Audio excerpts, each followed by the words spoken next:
বন্ধুসকল নমস্কাৰ আশা কৰো আপোনালোক সকলো কুশলে আছে বন্ধুসকল আজি আপোনালোকৰ সৈতে এই সময়ত কৰ্মচাৰী সকলৰ বাবে শেহতীয়াকৈ প্ৰকাশ হোৱা এটা সুখবৰ জনাবলৈ যত্ন কৰিম দেখুৱাবলৈ লৈ আছো চাওক কৰ্মচাৰী সকলৰ 8 পে ৰিভাইজক লৈ শেহতীয়াকৈ এটা ডাঙৰ খবৰ প্ৰকাশ হৈছে বন্ধুসকল ইনফৰমেশনটোৰ বিষয়ে অৱগত হোৱাৰ লগে লগে আপোনালোকক জনাবলৈ যত্ন কৰিছো আৰু দেৰি নকৰাকৈ আপোনালোকৰ সন্মুখত মূল ইনফৰমেশনটো আনিবলৈ লৈ আছো চাওক ফাইনালি কৰ্মচাৰী সকলৰ 8 পে ৰিভাইজৰ কৰ্মচাৰী সকলে বিচাৰি থকা টাৰ্মছ অফ ৰেফাৰেন্সত মাননীয় প্ৰধানমন্ত্ৰীয়ে মোহৰ লগালে আজিৰ এই সময়ত কৰ্মচাৰী সকলৰ বাবে এটা অতিকৈ দৰকাৰী আৰু গুৰুত্বপূৰ্ণ ইনফৰমেশন বুলি ক'ব পাৰি সকলো সবিশেষ জনাবলৈ যত্ন কৰিম দেখুৱাবলৈ লৈ আছো চাওক আজিৰ তাৰিখতেই ফাইনেল হল যে কিমান দিনৰ ভিতৰত কৰ্মচাৰী সকলৰ 8 পে ৰিভাইজ হ'ব এটা অতি গুৰুত্বপূৰ্ণ সুখবৰ শেহতীয়াকৈ প্ৰকাশ পাইছে আপোনালোকে বুজি পোৱাকৈ সহজ সৰলকৈ আৰু খুবেই কম সময়ৰ ভিতৰতে জনাবলৈ যত্ন কৰিম আশা কৰো আপোনালোকে ভিডিওটোৰ সৈতে সহযোগিতা কৰিব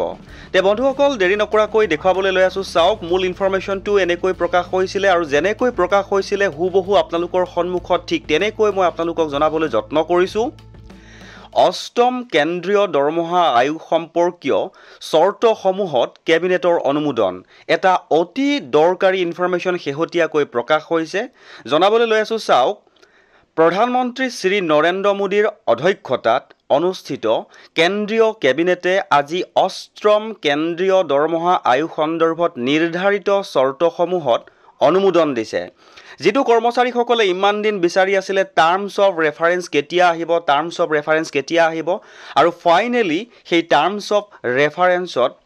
মাননীয় প্ৰধানমন্ত্ৰীয়ে আজিৰ তাৰিখতেই মোহৰ লগালে এটা অতি গুৰুত্বপূৰ্ণ ইনফৰমেশন সকলো সবিশেষ জনাবলৈ যত্ন কৰিছো দেখুৱাবলৈ লৈ আছো চাওক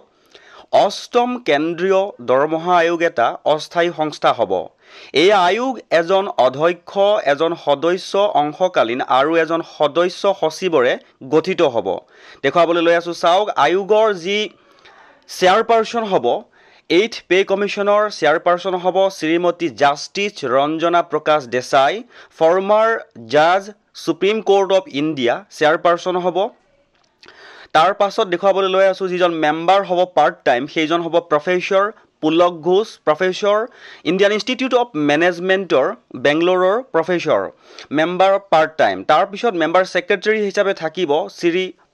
Jain currently secretary petroleum and natural gas এই তিনিজনক লৈ গঠিত হৈছে আপোনালোকৰ সন্মুখত মই মূল ইনফৰমেশনটো আনিবলৈ আকৌ যত্ন কৰিছো